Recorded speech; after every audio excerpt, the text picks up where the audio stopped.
Testing, testing, testing, testing.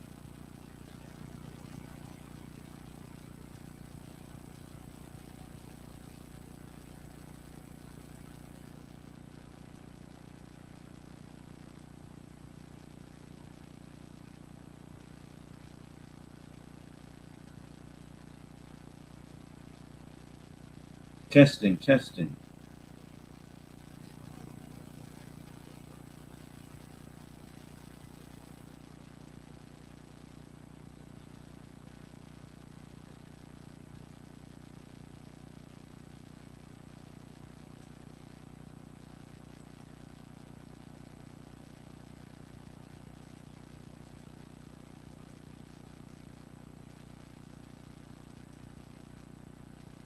Hmm.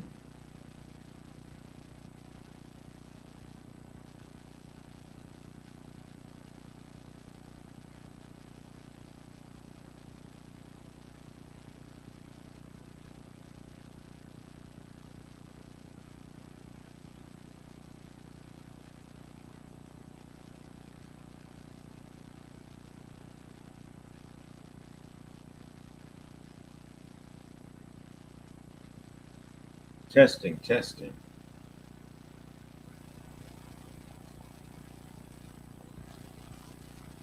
Testing, testing, testing. Let's see what we got here. All right.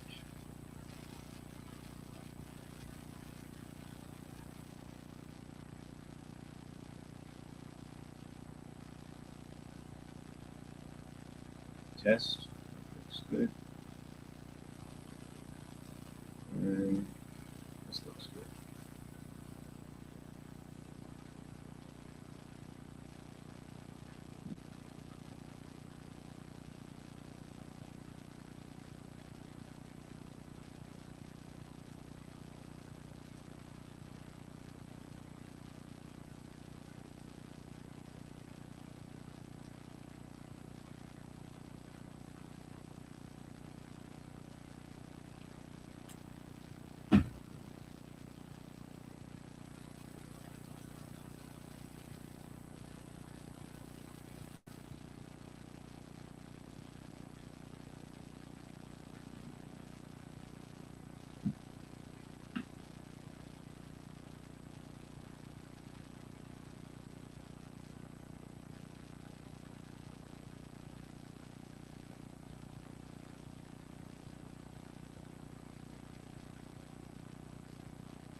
Hey, welcome, welcome, welcome.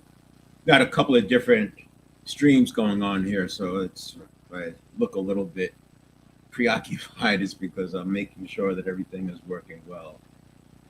So I do go live on TikTok using TikTok Studio, but I also stream to my other platforms. The main platform, if you want to interact and get past content, etc., it's 7stepreset.com/live. I'll put it in the chat.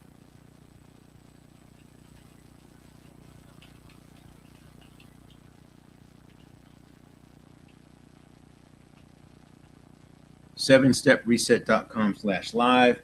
And on that page, you'll be able to watch the video in the through the native streaming platform. You're still getting it here with TikTok, but because I have to pick where I focus in terms of adding content or providing information, I use the website for that. And that's the place where I have different groups. I have groups that are better off watching it there because of the way the interaction happens. But you're fine here too. If you want to come on stage and join the conversation, I will do that this time. That last time was a pilot, and it still is a pilot. I won't really lock in until I'm in September, and then I'll just by then I'll have it running regularly every week. But I will have people join me on stage, and once I turn that on, you'll be able to. Before that, you'll just send comments, and I will see them, and through the comments, we can interact. And I see we got a couple of people who tapped in. And once, like I said, if you have comments, I will respond as I go. I check this; it's right in front of me on my screen, so I'll be able to check it. So here we go. Welcome to the 4 Pillars of Self-Mastery. I created this program to fill a major void. We know from science and research that the subconscious is not a mind. It's a network of neurons. Back in 1949, Hebb's law said that the neurons that fire together wire together. Now, this was largely known around the physiological area, and we've been using that logic, deep practice, to drive neural pathways for over a century. The breakthrough is that it applies to cognitive processing as well. That's the big shift. And why? Because if you think about muscle memory, it's actually nervous system memory. The muscles don't have a memory. They're activated by nerves. The nervous system memory is what we're managing with synaptogenesis and myelin to make it the path of least resistance.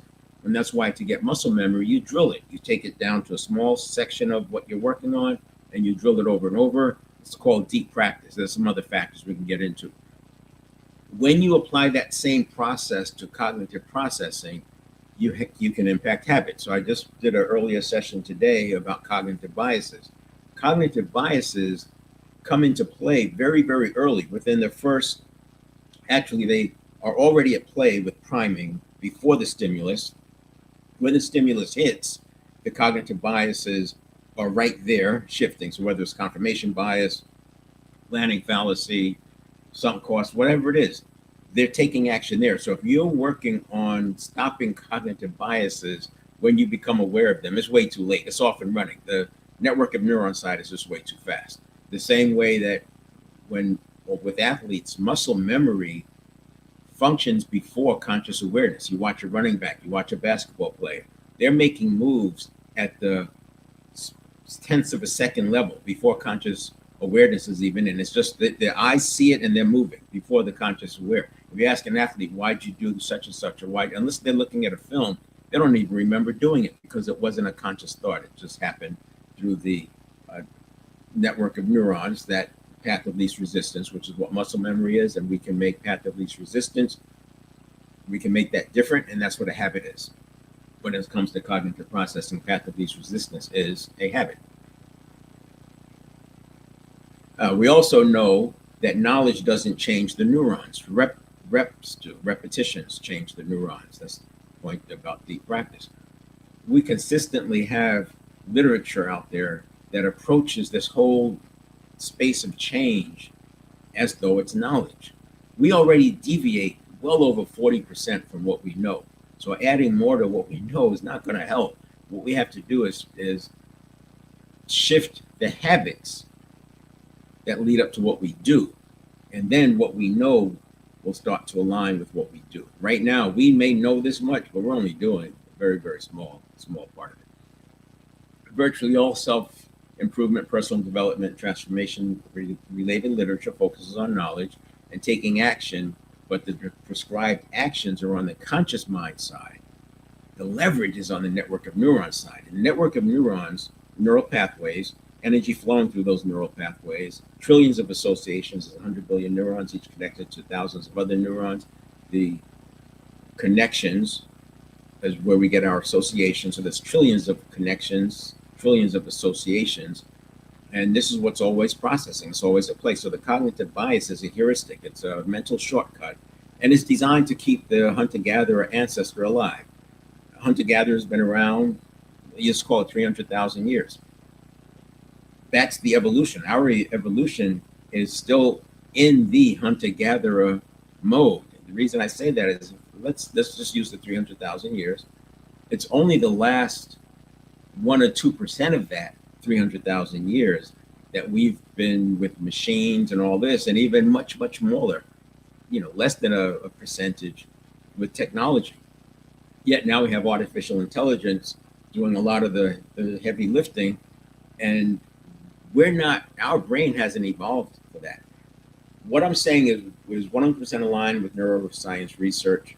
It's even aligned with emotional intelligence up to a degree. I say up to a degree because when emotional intelligence was created in the 90s, it was created in 1990, popularized mid-90s, and then became mainstream early 2000s. And we still talk about it today. But when emotional intelligence was created, we did not have the brain imaging tools to tell us that it's belief that identity is fixed, intelligence is fixed. It's not true. Those are expired truths. They were true then, but they're no longer true because we know that cognitive processing is through neural pathways. The subconscious is not a mind, it's a network of neurons. So therefore, we can change our identity, we can change our intelligence. Now, because we believed it was a mind, it's something that you try to negotiate. And of course, you try to negotiate with the network of neurons. It's like negotiating with a rock. You don't negotiate with your dog to teach them how to do a thing. You give them commands, you use your hands, you move them into the position, you help them get there. You don't negotiate with them. You don't negotiate with a rock. The network of neurons is not a rock, but if you're negotiating with it, it's about the same thing. What we do is we condition the behaviors that we want in the network of neurons. It then hands off the desired reaction to the conscious mind for a response. And we'll get into that with the slides as we go. So I just wanted to get that set up. Now, these are the 4 pillars, the 4 pillars of self-mastery. Conquer anxiety and strengthen relationships is where I'm going. There will be a part 2 later on. This is part 1 because part 1 is about self-mastery. We have to master the self before we lead others. And it's a big factor when it comes to achieving results in whether it's business or relationships or what have you. The 4 pillars, fundamentals. You first have to understand the basics. Now, I know I'm saying that knowledge is not going to make the difference. It's not.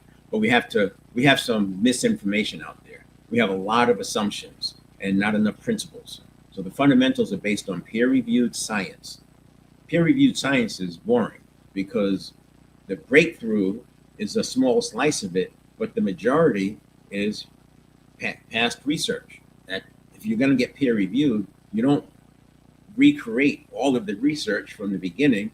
You stand on the shoulders of the researchers before you, and then you layer your little part on. That little part is a big part. It's a big breakthrough, but it seems boring. It's not exciting. It's not going to sell books because the majority of the book would be what we already know. And that's why I say fundamentals first, because there's some things we have to debunk. There's some expired truths that are no longer true.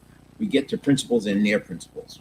We can't always use principles, but we can use near principles. And a near principle example is something that well-researched, it's been tested over and over. And when I say well-researched, I'm talking thousands of interviews, not just a quick 5-minute survey and then you're done. This is thousands and thousands of interviews, interactions over years. That raises it to the level of a near principle. Of course, peer reviewed science is going to be near principle, and some of those will be principles. Then we go into habit mastery. I do habit mastery second because we first have to believe that habits can be changed. Otherwise, it's very difficult to continue on here because we're saying if habits can't change, what are you talking about? I'm stuck. But no, habits can change, and they can just change very easily relative to what you think. Part of it is because once you put the brakes on cognitive biases, it makes everything else easier. The next one we get to is state mastery. That's the third one, state mastery. Because if you are triggered, you're not going to have access to your knowledge and your habits are going to go awry. So we have to have state mastery so that we're using or we're showing up as the best version of ourselves. And then performance hygiene. And performance hygiene is there because you don't want to get knocked off track. Once you get this working, you have to do the performance hygiene so you don't have buttons that can be pushed. Otherwise, you can get right back into this fight or flight, and that everything is a threat. So we'll go into those in detail. And again, if you have questions, just drop me a comment. I don't see any questions. I check it and I see. So I just want to acknowledge I'm seeing you guys come in, and I'm mainly going through the presentation here and looking for comments that are made. If you tap in, I'll see you on the inside the live performance, and I think it's more likely I'll see your comments, but I am looking on both sides. All right, now, 4 pillars of self-mastery. Let's just walk through this with me. We're going to walk through this together. I ask you to, for the next 80 or so, 90 minutes, just accept it as it is for a review later. If you try to understand every single piece along the way, what'll happen is you'll miss other important pieces. The same way if you're reading a book and you come across a word you don't understand, you will spend the next 3 to 5 pages looking for context, not you, but your brain looking for context so you can figure out what that word meant. So today, as things come up, just write it down. Most of it I will answer, or you can put it into the comments. Most of it I will either answer eventually, or I'll do it right away if I see it, but I'll get to it eventually. But if you don't start with the premise that this is all going to make sense, you'll be challenging it along the way just because you've never heard it before. The unfamiliar is perceived as a threat. This is not a threat, and I will walk through it. I have plenty of content out there, so some of it you may have seen. Right now, the 4 pillars of self-mastery. Most people over 40, and that's my client base is over 40. Most people over 40 think they've tried everything. In fact, my best client is the person who's tried everything that's ready to give up, because they know that I can show them in very short order that they haven't tried everything. And once I open that door, that there's a lot more that they can do, then things start to change quickly. Now, the answer to the question, this starts to shine a light on things. What would you do if you knew you couldn't fail? This answer is seldom, I'm already doing it. Every once in a while, I'll find a person who's already doing it, and it's great. They're already in the transformation, and then we accelerate that transformation. What's your answer? You can put it in the chat if you like, but just what's your answer? What would you do if you knew you couldn't fail?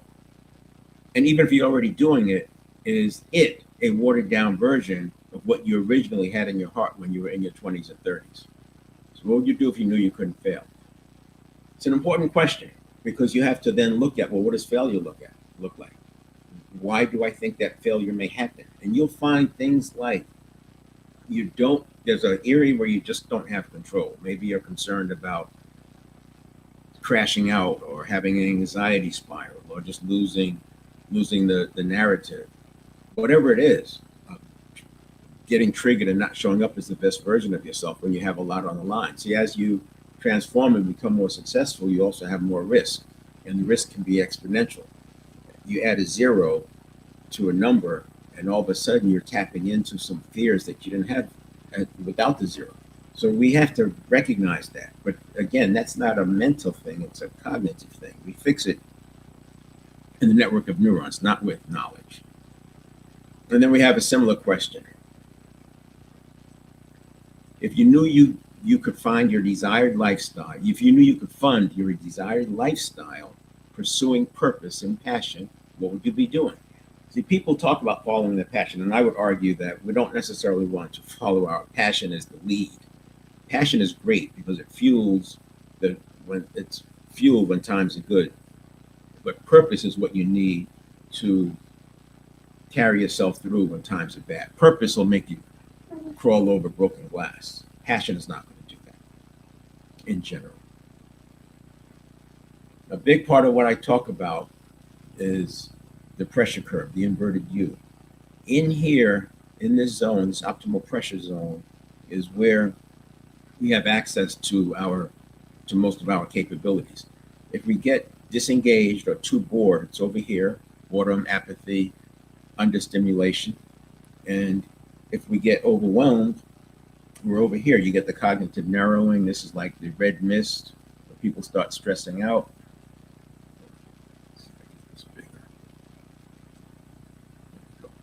People start stressing out and you lose access. If you look at videos where people are triggered, it's like police videos where they're arresting somebody, they're saying stop resisting, the guy's saying I'm not resisting, they're both tense, they're both shaking, they're both nervous. They're reacting to their own reactions. They're not even reacting to what's coming from the outside.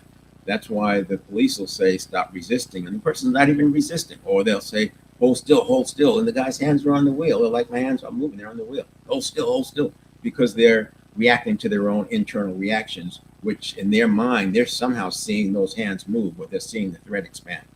So we have to make sure we stay inside this zone. And without this information, a person might think that they can't stay in the zone. That zone is controlled by outside of other people. Well, it's not. It is if you allow it. But there are things you can do on purpose to make sure you stay in here, and we'll cover those today. Outside, you get unpredictable results. Other actions change your results. Uncertainty causes a lack of confidence. So this is where you want to stay. Very interesting. I do deep breathing as part of my morning set point because I use that to prime myself. And if you do if you do long breaths, like right now, if you haven't done breathing exercises and you just jump in and do like a 10-second inhale and a 10-second exhale, and you look at your heart rate will probably speed up, because as your body gets starved for oxygen, it can become a stress response. It can generate a stress response. However, if you practice that inhale, you can get to 20-second inhales and 20-second exhales and not create a stress response. With breathing, you're literally moving these two lines down. This line moves down on the side of longer breaths. This side moves down when you are holding an exhaled set point for a longer time. So most people exhale and then they inhale. You can do breathing exercises like before box breathing. You inhale for 4 counts, you hold for 4 counts. You exhale for 4 counts, you hold that exhale for 4 counts. You can expand that exhale to 6, 7, 8, 9, 10 counts. In the beginning, you may see your heart rate spike. You may see your stress go up if you use a watch that shows your stress. But if you practice it incrementally, not jumping in, but incrementally, you will see that you will stay calm throughout that. You're essentially moving these bars down with respect to breathing, but as you move them down with respect to breathing, because breathing is such a universal solution for mitigating stress response, you have more access to that. Then we have above the line, by above the line model. Joe Dispenza refers to this as crossing the river. The upper line that's above us, that ceiling, that artificial ceiling, it feels real, because to cross it, you have to you have to deal with all of these preconceived notions, these associations from the past. If you were cheated, you have some habit patterns that were based on a very different environment. Maybe you got bullied, maybe you experienced some discrimination. Even good experiences could cause people to have trouble crossing this line because they only know one way to do it. They only trust one approach, and that one approach, anything outside of that is too scary. Bad experiences, obviously, violence, things your teachers told you, all of that is in here. And what we've done is probably put it aside. We're not thinking about those. We don't deal with them because they're painful. And so we're just rolling along here in our comfort zone. To break through this, you first have to have an exit ramp to leave where you were let go of some things. So the brain can hold, or the conscious mind, I should say, can hold 7 to 9 chunks of information at a time. If you step into this transformation without doing some purging, you have no room for additional chunks. And because you're going into a transformation, you will have the need for more chunks. So you can group things and you can eliminate things, but you need an exit ramp. You don't just, when you're going east and you need to go south on the freeway, you don't just make a 90-degree turn and 70 miles an hour, keep doing 70 miles an hour. There's an exit ramp. So you first have to do the exit ramp. And this is a way that you purge some things, you let some things go, you prepare yourself. Then you have an on ramp. This is where you're using more priming. You're putting things in place. And while this is happening, neuroplasticity is taking place. Neuroplasticity starts happening right away. So as soon as you start taking action, you will start to see some results from a neuroplastic standpoint, meaning paths of least resistance. Most people have experienced something like this. They're doing some transformation, something's difficult, and it's like hard. They think it's not going to work, and they go to bed and they're just ready to give up. They're frustrated. They wake up and they have a newfound, it's like new ideas, like this new energy. They can do this. And part of that is the neuroplasticity happens overnight. So neuroplasticity is the synapses moving from one neural pathway to another. It's actually hundreds of billions of them. But the synapses moves from one pathway to another. So one becomes active, the other one starts to fade away. But the second part of neuroplasticity is the active neural pathways that you're doing deep practice with, that you're involved with, that you're activating. Those get myelinated, and myelinated neural pathways become the path of least resistance. They fire faster, stronger, more accuracy. They become the path of least resistance, and that becomes your habit.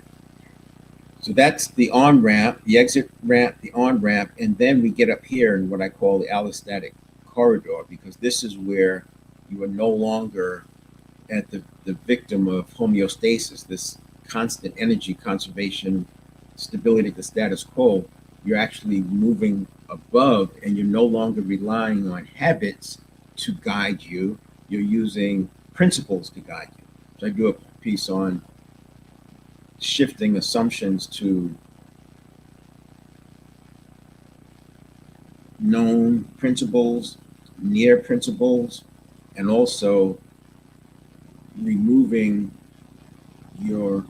some of your assumptions become unknowns. When you declare something as unknown, you have another step to figure it out.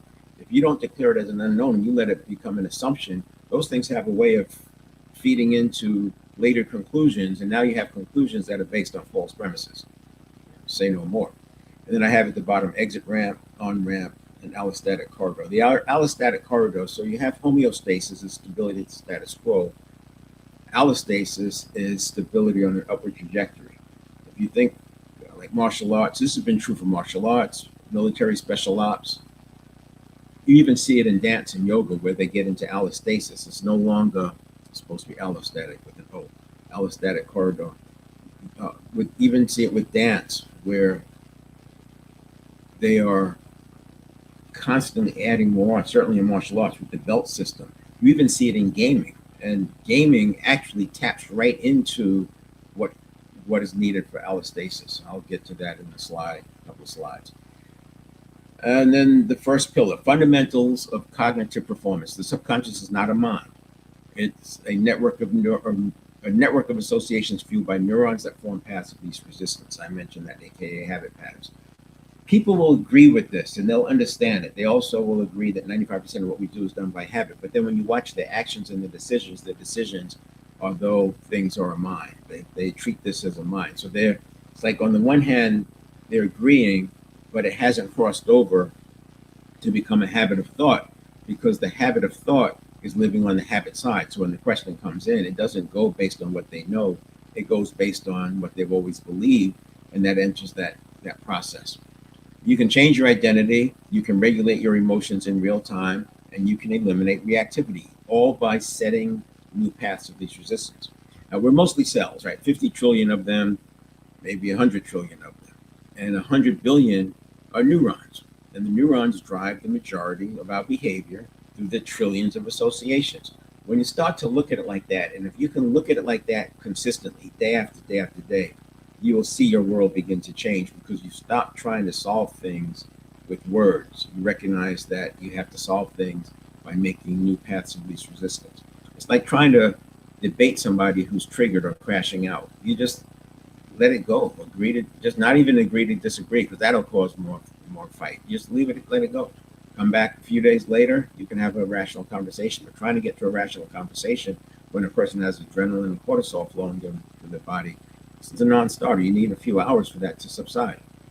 Now, this explains why physiology is a major determinant of your outcomes, yet it's disregarded in many cognitive conversations. Everyone knows you should drink water, but did you ever stop to think that if you don't have water, if you're hydrated, your blood is thicker, and when your blood is thicker, nutrients and oxygen, it takes longer for that to get to the brain, and if the brain is starved of nutrients and oxygen, it's going to impact your other organs.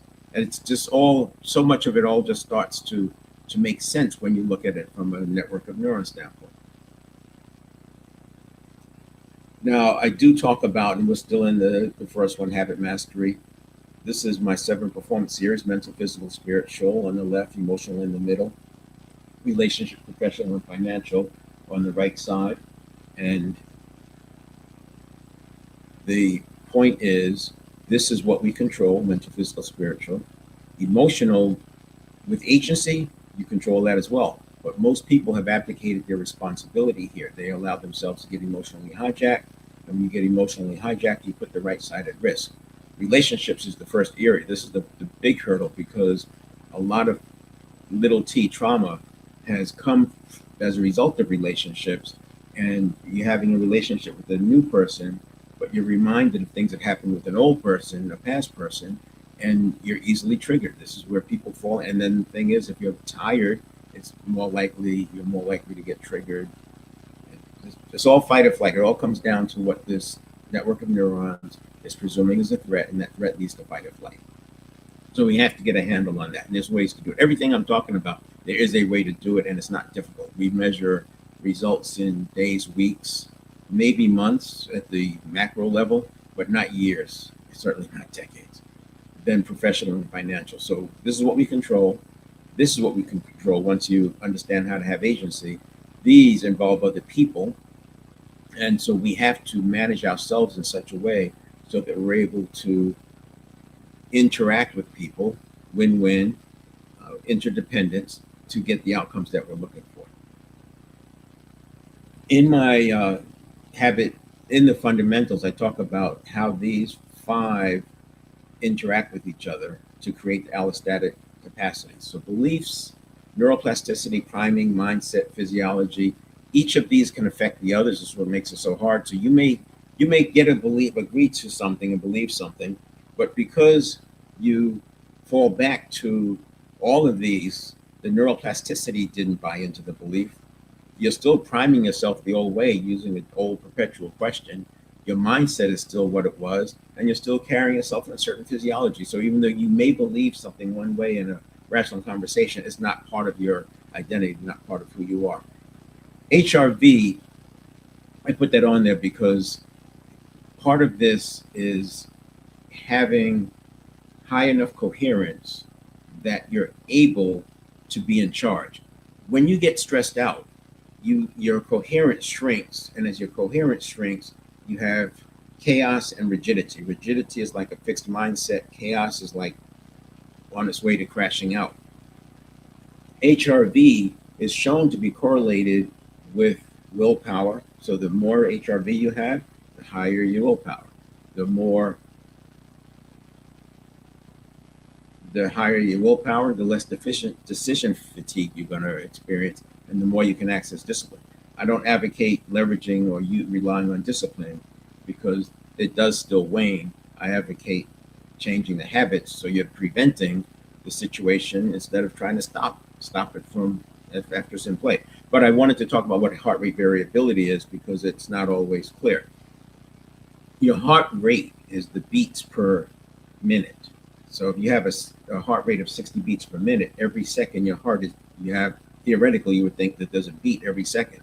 It's not true. If you measure it, some beats have 9/10 of a second, and some between them, and some beats have 1.1, 1 and 1/10 of a second, and it can be more than that. So think of it this way: if you're stressed out, your system is like accelerating, short breaths, your heart's racing. There's no room for variability between heartbeats. You're just cycling up. That would be a very low heart rate variability. And when your heart rate variability is low, that's correlated with high stress. And that is also correlated with low coherence. That leads to the chaos and the rigidity. So one of the things you can do is work on heart rate variability. The more you expand your heart rate variability, the more coherence you're going to be experiencing. The more coherence you're experiencing, the more likely you can show up as the best version of yourself. So that's why I have the HRV, then the coherence, and we'll get to the present moment. But the present moment is actually happening in that time between the network of neurons, which is a signal, handing off to the conscious mind, which understands in words. So you have to convert we convert the signal to something that can be perceived by thought. And we want to be in the present moment there, so things just don't come across raw and you're just adding fuel to a fire. We stop the fire early on and don't add more fuel. Here is the 4 layers of reactivity, and now we're into the second pillar, habit mastery. Your habits make up your personality and identity. You may say you're not your behaviors. That's true. But your behaviors present your personality. And if you wanted to change your personality is a construct. You don't change the personality at the construct level. You change your personality at the elements level, which would be the habits. Now, those habits are made up of 3 different kinds. Behavioral habits. You like to scroll on social media. You interrupt people. Maybe you sleep in. Maybe you don't go to sleep. Whatever. You have behavioral habits. Behavioral habits actually become very easy to change once you get a handle on your coherence and you're using neuroplasticity to eliminate many of the threats that you say. You could literally go from thousands of threats per day to nearly no threats per day using neuroplasticity. Reactive habits. These are known factors and can be identified. Remove entire categories of triggers, but reactive habits, sometimes if you're a leader, you've seen this. If you're a salesperson, you've seen this. The person bristles. You say something and they bristle. You know something's coming. As a leader or salesperson, hopefully you've learned that you don't plow through that. You take a step back. Hey, what's coming up for you right now? Or this, I wouldn't even call them out on it. You know what? I've been talking for a while. It's a good time to pause and just what's coming up for you. Give them a chance to express what's happening, because that first bristling you see or the facial expression change, that's very, very early on in the cycle. And if you let them voice it then, it makes it simpler to deal with it later, because now you've given them a chance to voice what's ever on their mind. You have a chance to correct it. If you wait, it turns into a decision. And once they've made a decision, it's something that they have to defend. And once they defend it, it's now their identity. And now it's like very, very difficult to get past. So we're going to fix reactivity habits by solving the neural association that makes that habit come into play. Let's make it make sense. Layer 1 is an internal threat. So this is, I call this the hater reflex. In social media, if you're a creator, you know that when you put a post out there, sometimes you just get people just attacking you. They don't even know you, and they're attacking your character. It has nothing to do with the post. I call that the hater reflex. Whatever you posted triggered some insecurity or some wound. Let's call it some kind of wound. And that wound, there's so much discomfort that it causes them to lash out. That lashing out is what we see. It's internal. It's not even having, it has to do with the external because it saw your post, but it's all about internal trauma. And people who post a lot know this. They already know that they have to ignore a lot of that stuff because it's just noise. There's nothing behind it. They go look at the person's profile, and it's obvious why they have this little t kind of trauma. The second one would be cognitive biases. So we talked about that a little bit, but by slowing down those cognitive biases, because cognitive biases were designed to keep you alive. But cognitive bias, remember, 300,000 years as a hunter-gatherer, or a majority, 295,000 years as a hunter-gatherer, and then 5,000 years in our current state. The cognitive biases are there to keep us alive. If you're out in the jungle by yourself and you're doing hunting and gathering and there's a rustling in the bushes, you don't keep walking and do nothing and assume that, oh, whatever it is fine. You leave the area and then look to see, is there a tiger out there, right? The people who just didn't pay attention, they didn't survive, and that did go into our evolution. It makes sense when you look at it from a hunter-gatherer standpoint. Now, the by solving these internal threats, we're no longer just reacting, and by putting the brakes on cognitive biases, because we're not really dealing with tigers out there. And this way, we have to do a positivity exercise to retrain the conditioning, just like you condition a dog to sit and stay. You condition your subconscious to not react to those things because it's not a mind, it's a network of neurons, and you condition those neurons with deep practice. Your myelinating neurons make it path of least resistance. And then you have the real ego threats. This is when somebody attacks you. I would say a good example is the road rage. You see what happens with road rage. It's an ego threat. So now people can't back down. They're leaning in. They want to fight. So again, but it's a reaction because you could choose to not react. And when I say you can choose to not react, it's not like you would think. You have to choose to do something about it. So the reaction trigger is no longer there. That's what we're doing. We're not stopping the reaction. We're rewriting the association so the reaction doesn't happen. And then we have the fourth one is a phobia lockout. And I can call this crashing out. That's what people call it today on social media. The person's crashing out. But it's very similar to a phobia response, a lockout. Their palms are sweaty, right? They just can't do anything. They're not rational. You can't reason with them. And so those are all reactive type habits. Reactive habits are hard to break unless you undo the cue.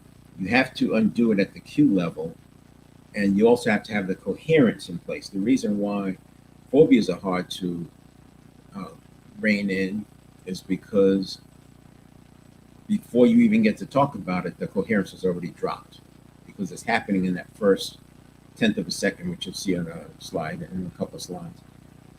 And then identity habits. I said you have behavioral, reactive, and identity. Identity is like personality. You don't change identity at the construct level, which is why it's been thought it was impossible. You change it by changing the elements because the identity is made up of your behavioral habits, your reactive habits, your beliefs, the priming that you carry around with you. You know, even your environment can prime you into some things. All those go into your identity. This is why sometimes when people like hire one of those folks to like completely organize and clean out, they have this like new lease on life, right? Because they have a different priming. They're being primed differently. But you can you don't have to wait for external things to happen. You can do this on your own, and that's the work. That's the inner work. So I've been talking about these two sides. So the left side is depicting side A, the network of neurons. This is what happens first, but the right side is the conscious mind. This is the one that's really powerful. Sub is below, subconscious is below the conscious mind, higher self is above. I've had people tell me the subconscious is the higher self. No, then why is the word sub? You have the higher self and you have the program, and these two program this network of neurons. But if left to its own, you're just replaying tapes from 0 to 7. In the same way we've outgrown the needs of the hunter-gatherer, you've certainly outgrown the needs of what you had when you were 0 to 7. Life is just not like it was from 0 to 7. And then in the middle, you have the conversion from neural activity to conscious thought. Now, this may not seem like it's important, but remember, this is happening thousands of times a day. If you look up, just Google how many decisions does a person make in a day, you'll see like 33,000. Those 33,000 decisions that are made per day are stimulus reaction response cycles. So we're constantly going through this, except that most of them are unconscious. 95% of what we do is by habit. So they're mostly subconscious or unconscious, which is why does it feel like 33,000? We're awake about 65,000 seconds a day. So that's every other second you're having one of these stimulus reaction response cycles. Some of them are internal. Some people are just reacting internally, which is why we sometimes grab the phone and go through social media because we don't like that feeling of not having stimuli coming in. This is the 1 second model I've been talking about, where you have the pre-stimulus is where coherence is important. And there's a pre-listening phase that's just before the stimulus. 100 milliseconds, a tenth of a second. It's predicted. You walk into a room, you see certain people, oh, this is going to be a great meeting. Another time you walk into the room, you see certain people, oh, this is going to be one of those meetings. It's already predicting. You're already predicting. It's priming. So your prediction system is priming you. If you want to change your life, you can change your prediction system. How do you change your prediction system? You can start with a perpetual question. You change the perpetual question instead of "Am I safe?" or "What's wrong with me?" or "What's the next thing that's bad thing that's going to happen?" You change it to something else like, "How can I leverage what's coming my way?" How do I make sure I see the opportunity in anything I do? And then you have your stimulus reaction part, and then here's your present moment. This right in here is your present moment. Because as you keep this little space where the network of neurons is handing off to your conscious mind, the signal that gets transitioned into something that can be perceived by thought, if you're allowing the stress from the threat bias to just steamroll through reaction formation, and it's handing off full force, 11 million bits per second, full force into the conscious mind, danger, danger, danger. No wonder you can't pause. People say, well, I know I'm supposed to pause, but you can't pause. Once it's in the conscious mind at that rush, you're not going to pause. But you can condition in the conditions, you can condition in such that the pause will happen. And that's the work. And you have your behavioral habits are actually more on the conscious side, certainly controllable on the conscious side. Reactive habits definitely have to be dealt with early on here, and your identity habits are across the spectrum, but primarily over here because it's your pre-stimulus and your stimulus creating the reaction that leads to the response. And here's another view of it. So this view, you can see the pre-listening, there's your 100 milliseconds, tenth of a second, and your initial detection. So I break that first half second into 600 milliseconds, 3 2/10 segments. It's not this pure, but it's illustrative. And the reason it's not this pure is because I'm calling it 1 second, but imagine if a person is triggered in a phobia or crashing out situation, they might have 6 or 7 of these in a second. They're going so fast, they might have 6 or 7 in a second. And obviously some of them are going to get collapsed and not even done. On the other hand, if you have somebody who does a lot of meditating and they're in a very calm, mindful state all the time, they may, instead of having 30,000 of these, they may have 10,000 of these. So we're awake 65,000 seconds a day on average. So on average, 32,000 is one every other second. But when a person crashing out is going to have far more, and a person who's calm and mindfulness and present moment state, they're going to have far fewer. But this gives you an idea of what's happening, because here's where your cognitive biases come into play. Here is where you can reset the trajectory. So rather than having a threat bias, we're going to change it to a neutral bias. We do that here. And then here's where so if you have cognitive biases, we're going to over here have cognitive constructs that are so a cognitive bias might be confirmation bias, planning fallacy, recency bias, things like that, sunk cost fallacy.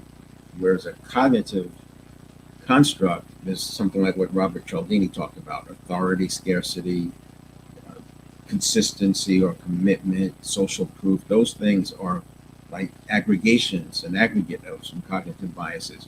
You can create your own and you can restate your own, and that's where they apply. Yeah, this is that point about being in the present moment. So yeah, we have the information coming across. We're getting the signals from the network of neurons, but we're going to be in this present moment here, and we're going to make our own assessment of what we should be doing. That's what you can do with this reaction formation, because we've already slowed it down. We've removed the threat bias by having a different perpetual question. We've reset the threat trajectory because we're not facing tigers. Things are just inconveniences. And so what's coming to us here is not what we're used to. It's not this major big blow up. It's just an inconvenience. And now you can manage it. And then it gets handed off to the conscious mind. And then the third pillar is state mastery, personal leadership, agency, and expansion. Accessing the best version of yourself requires being in a high performance state, and a high performance state is like being in high coherence. If you're in low coherence, you're not in a high performing state. Now, you may say you need to be energized and excited. Yes, you can be energized and still have coherence. You can have negative high energy and you can have positive high energy. You can have negative low energy and you can have positive low energy. What we want is high or low energy, but we want it to be positive, not negative. Cell behavior is like human behavior. Two configurations. Cells have two configurations, either protection from toxicity. So if you have a lot of stress, inflammation in your body, your cells are spending more time in protection from toxicity. They're either in one or two states. They're either protection or pursuing nutrients and growth. You can see why stress and resentment can lead to illness. And we're the same way. If you're stressed out, you're not going to be able to access the best version of yourself. Purpose is like growth and contribution. If you're stressed all the time, you're not going to have any interest in pursuing purpose. And when you do, it's going to fall flat. This is why coaches will tell you that you can't create greatness from that state of a fixed mindset. You have to get that fixed first. That's back to my exit ramp and then your on ramp before you start the quest. If you start the quest right out the chute, you're going to get discouraged, demoralized. You're going to have too much stress. You're going to have too many setbacks, and you're not giving your habits a chance to start setting the stage for you. Instead, you're trying to force it. And if you force your network of neurons, you're going to lose, because the network of neurons is trying to keep you alive, and it will always have a store of energy available to keep you alive. So you have to first change its how it processes, what it means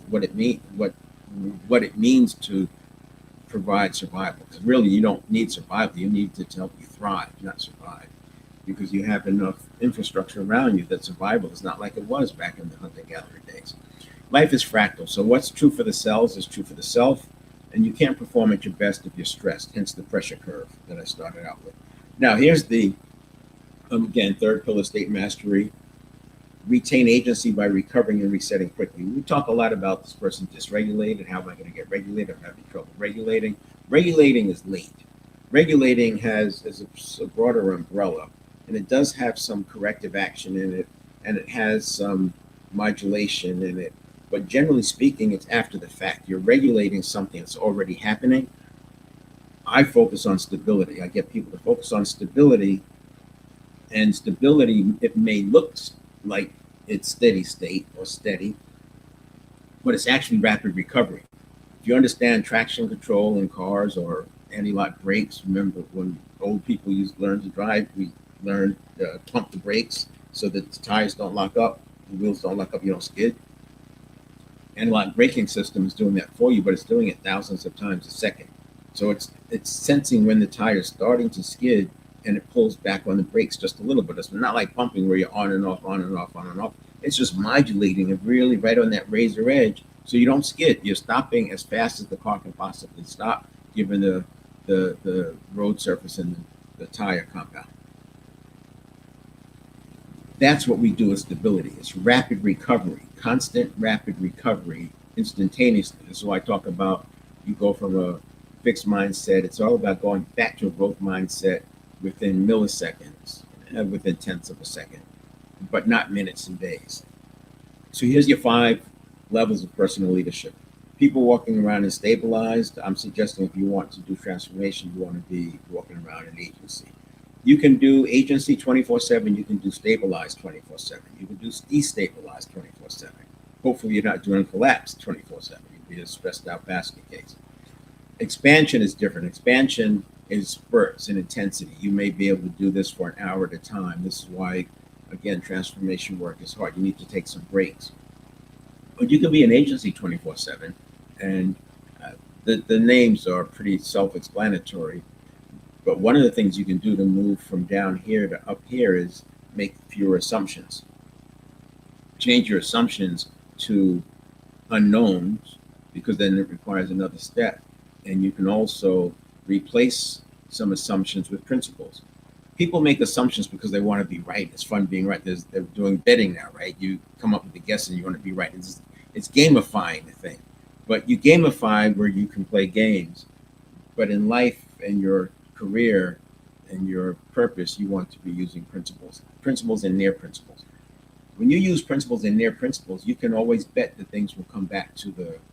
The world will conform around you, not because you're you, but because you built your foundation on principles. Reversion to the mean is reverting back to what's the principles. Now you can go off and stay off for a while, but it's going to revert back to the mean. So you want to be making decisions based on principles, not assumptions. You don't want to just get your validation because you had four assumptions that were right and only three that were wrong. That's not helping you in your life. It's helping you feel good. Now, this is the 7-step reset. Step one is, and I covered this already, you have to get a handle on this. We do laps around this, around and around, over and over and over to get this bigger and stronger because we want to have a handle on the mental, physical, spiritual, and emotional parts. We want that 100% in our control. Nobody else should be rocking our world in that area. Those are ours. That's our agency.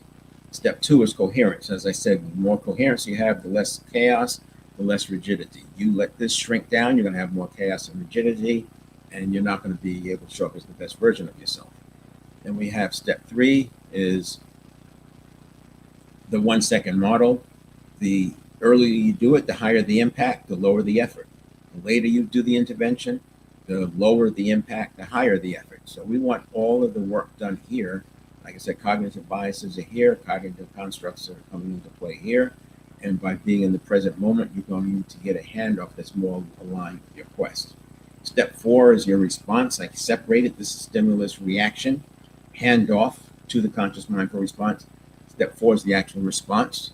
And I have step five is emotional modulation, because sometimes if all this doesn't work and you still get triggered, you don't want to be taking action in a state of high emotion, heightened emotion, uncomfortable emotions. So we have this labeling of one of the 8 emotions. You label it, you locate it, you label it, and you learn from it.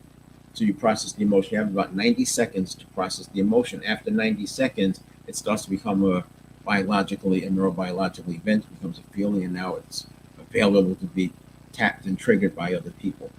And then we have step 6 is action. So we either do it, delay it, delegate it, or dump it. And remember, I'm talking about this in the context of happening 33,000 times a day. So those seconds, they're coming so fast. Sometimes you're just going to say, you know what, I'll deal with this later. You make a note and you address it later. You don't have to do everything right now. You're not fighting a tiger. Everything doesn't need immediate attention. And a lot of things will handle themselves. That's why phone calls are not, they may be urgent, but they're not important. You don't even know who's calling you. So they're not necessarily important. I default all phone calls to just urgent. None of them are important until I know who's calling. Obviously, you can caller ID, and if it's somebody you care about, then obviously it's going to be more important than if it's just a random number.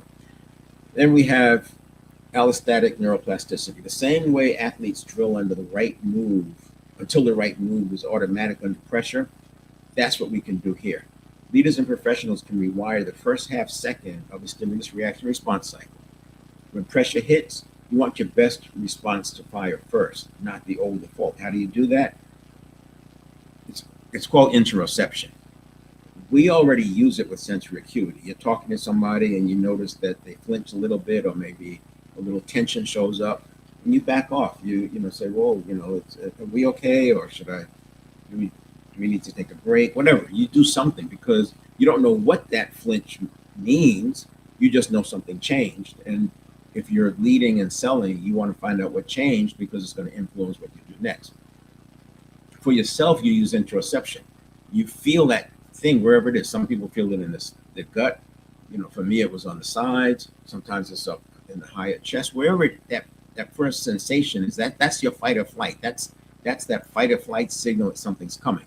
Now you may say, yeah, well, sometimes I can't tell, right? Because anxiety and energy have a similar signature, because they're both energy flowing through neural pathways. But you can use context to tell what it is, and you will learn to discern the difference. You'll learn that energy, that excitement feels like this and anxiety feels like that. But more importantly, when you start doing these intervention steps, that anxiety won't go anywhere past a few tenths of a second or a tenth of a second, because you're already arresting it, not by suppressing it, but because of the redirection. You've conditioned in a new path of least resistance. So anxiety, that feeling of anxiety, doesn't turn into a snowball spiraling. What it turns into is we need to get information. And that information, of course, is going to show you that it's not a tiger, so there's no need to go into all out fight or flight. We don't necessarily need to add skills the way you think about skills. We need to add habit behaviors. We need to condition in new habit stimulus response cues or stimulus reaction cues. And that's how you install the stability with reactive, instant recovery. Homeostatic coaching gets you back to normal. Allostatic coaching creates a new trajectory. And that's what we're talking about here. And the big deal for me is we're going to focus on 7, 1 and 2. I didn't say 7. 7 is mindfulness, return to mindfulness. Again, this is happening thousands of times a day, every other second. So after you've taken action, you want to get back to mindfulness. But the real work is to go from back to mindfulness, back to the steady state of the fundamentals, understanding where everything fits, and then coherence. So it's 7-1-2, 7-1-2, 7-1-2. So when you get off track, you can go back and look here. Where am I falling down? Is it my beliefs? Is it the way I'm using my habits, my neuroplasticity? Is it my priming? What's my mindset? What is it? And again, I mentioned physiology and breathing. Breathing and hydration can actually have an impact on your stress levels. Because as you run out of oxygen, you're going to get stressed. And as you hydrate, you get stressed. And then the brain is but it's hogging the nutrients and the oxygen. And that becomes a problem. And then the fourth pillar, did I cover? Yeah. The fourth pillar is performance hygiene. Performance hygiene to remove resistance factors and add empowerment catalysts. Performance hygiene. I'll start with the easy ones that aren't going to get in the eyebrows. Nutrition, obviously. Now, people know that eating clean is good, but do you really know why? Think about it like this. The body's going to get what it needs. So the blood pH is always going to be balanced. I think it's 7.35, something like that. It's always going to get the blood to be 7.35, no matter what. No matter what you eat, it's going to get the blood to be 7.35. But if you're eating a lot of if you're taking in toxicity creating foods, the body has to work harder to get the blood to that level. And the harder the body works, the more oxidative waste you have. The more oxidative waste you have, the more inflammation you have. We don't want inflammation. We don't want oxidative waste. If you get too much toxins, now the body has to create cholesterol to protect the arteries. Now, medical research will tell you that a high alkaline diet doesn't change the pH level of the blood. That's true, because the body's always going to get the blood to be the right pH level. But what a high alkaline diet can do is make it easier for your body to get there, which means less oxidative waste and less inflammation. So you want to eat a good nutrient-rich diet that has antioxidant baked in it as well. Hydration, I already mentioned that. I recommend, I like to do a breathing exercise. I had 10 minutes of breathing in the morning, and that's when I hydrate. A liter of water first thing in the morning. That clears up the brain fog. You want to do a little experiment when you wake up tomorrow and you calibrate where your brain fog is. If you have that, especially if you're using an alarm, you have to wake up by an alarm, you'll have that like cloudy brain fog. Instead of reaching for the coffee, I'm not saying don't drink coffee, but instead of doing that, you reach for a half a liter of water at least. You drink that half a liter of water within minutes, you will find that the brain fog lifts even without the coffee. That's a useful experiment to do, because then you recognize the power of hydration. As I said, the brain is starved. You've been not drinking all night long, and so now your blood is thick. The nutrients and oxygen are harder to get to the brain. The brain is starving. It's going to starve your other organs until it gets what it needs.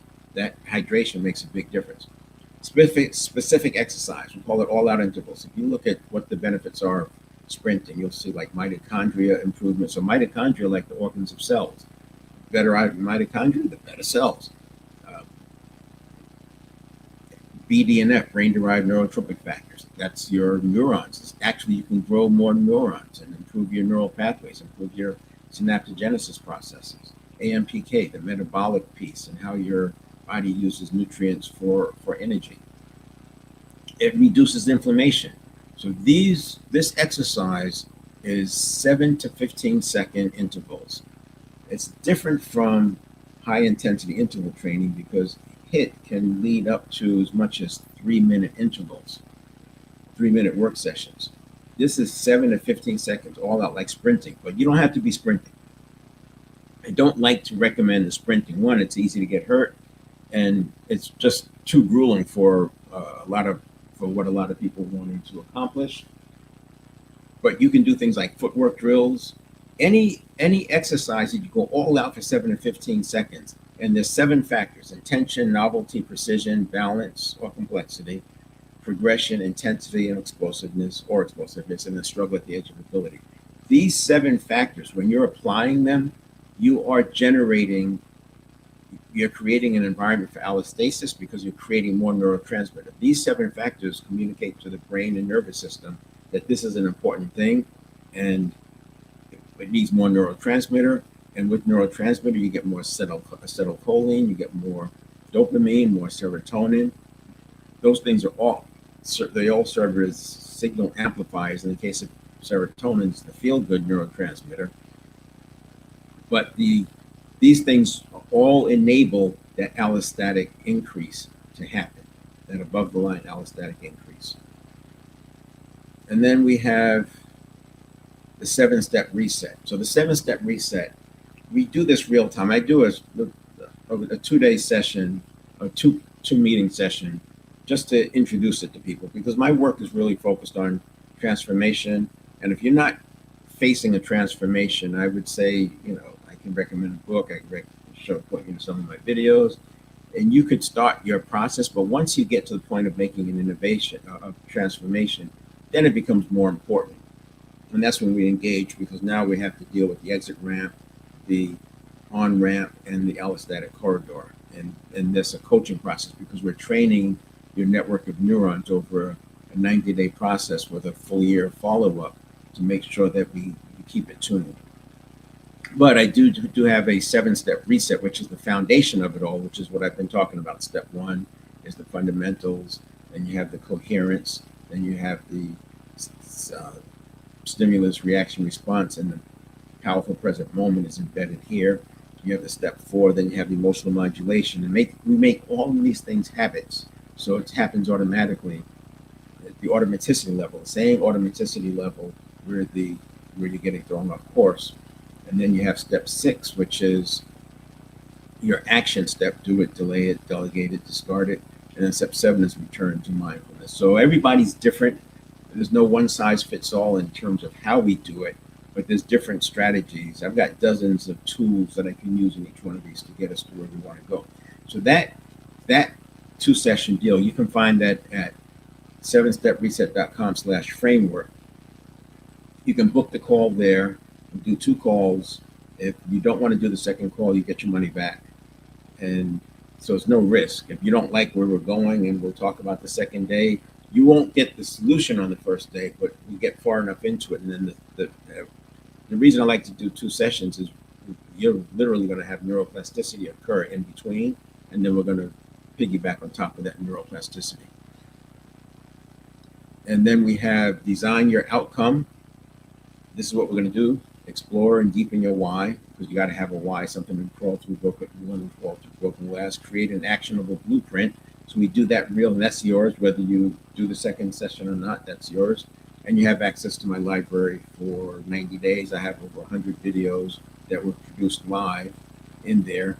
And I have adding summaries now, so you can go to the table of contents and quickly look at a 2-sentence summary to know what that video, because each video is like 45 minutes long.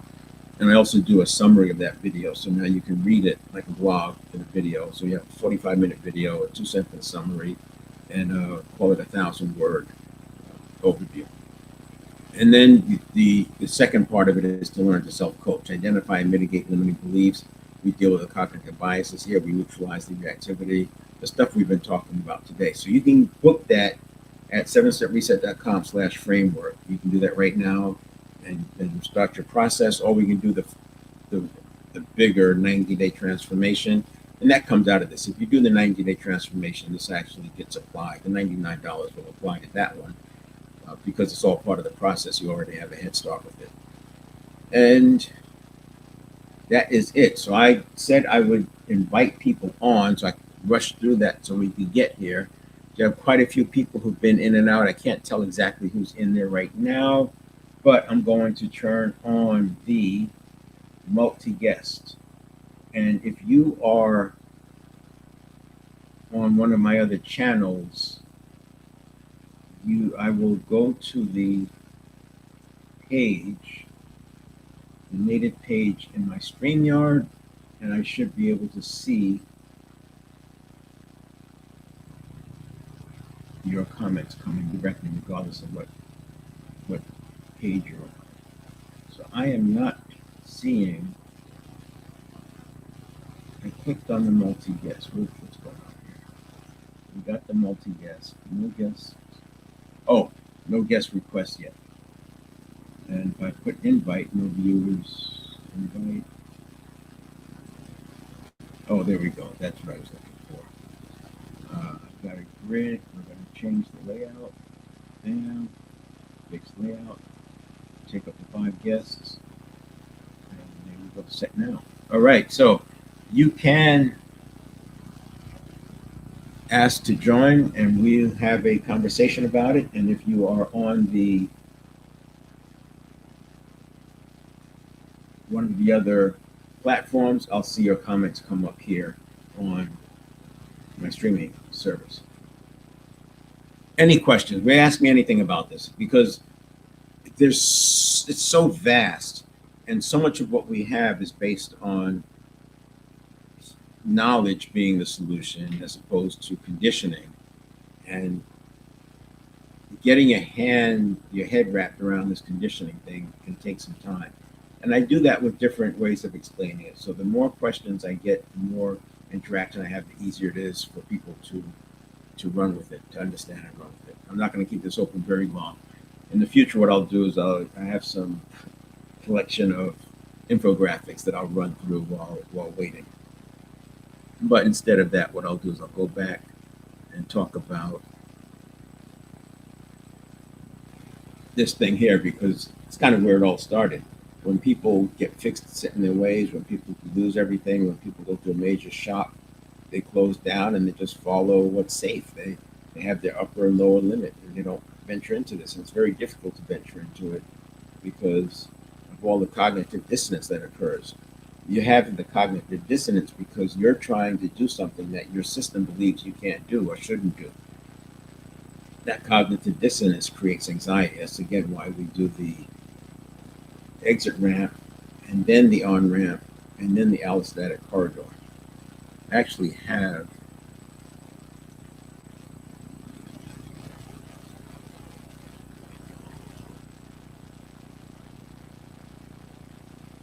so that came out. Yeah, so that's your corridor. This is the allostatic corridor. So you have the comfort zone here, you have the barrier here that you have to get across, and then you have your principles, consistency, and simplicity. And that's your allostatic corridor. And instead of using assumptions, you're using principles.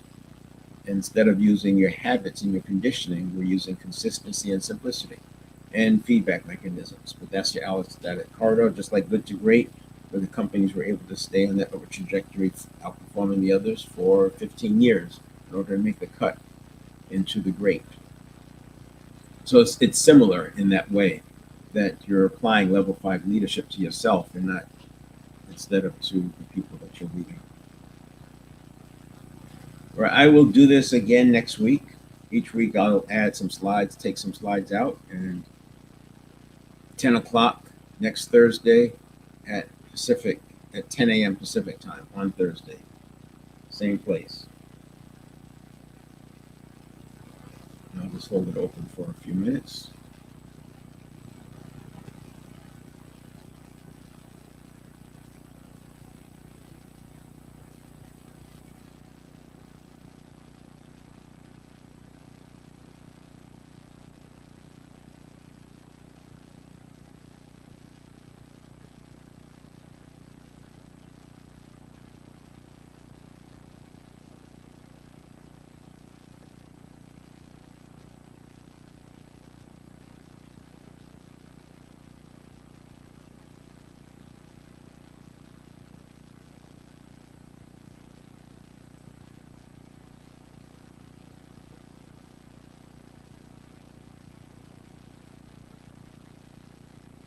Again, if you're in there, I'll give you a few more minutes if you want to jump on and come on the camera and have a conversation.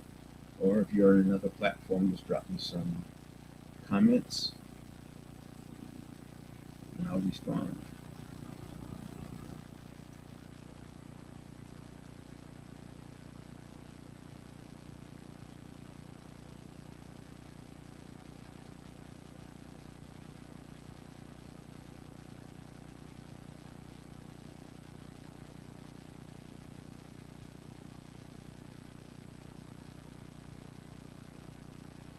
All right, we'll see you out on the platforms. If you have anyone you know that you think may benefit from hearing this, or you want to have some conversation with them about it, send them my way. Next Thursday, we'll do this again at 10 o'clock. We have some conversations. You'll be able to have conversations with people. Eventually, I expect to get more people coming on stage, and then we can have some good, rich conversation, do some group coaching, whatever it takes. All right, we'll see you.